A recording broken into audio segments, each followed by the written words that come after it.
Mohammed Siraj, Travis head మధ్య జరిగిన గొడవపై దిగ్గజ స్పిన్నర్ హర్భజన్ సింగ్ జోకులు పేల్చాడు.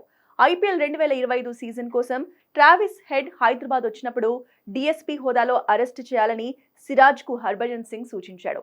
దీంతో అక్కడ నవ్వులు పూశాయి. ప్రస్తుతం ఇందుకు సంబంధించిన వీడియో నెట్టింట వైరల్గా మారింది. పింక్ బాల్ టెస్ట్లో ట్రావిస్ హెడ్ విధ్వంసకర శతకంతో చెలరేగిన విషయం తెలిసిందే.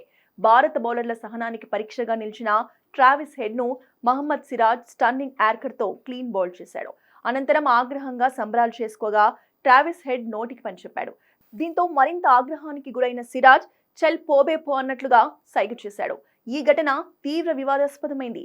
ఆస్ట్రేలియా అభిమానుల దృష్టిలో సిరాజ్ విలన్ గా మారాడు. దీంతో వారు మ్యాచ్ ఆసాంతం సిరాజ్ ను గేలి చేశారు. మరోవైపు సునీల్ గవాస్కర్ వంటి మాజీ క్రికెటర్లు సైతం సిరాజ్ తీరుని తప్పుబట్టారు.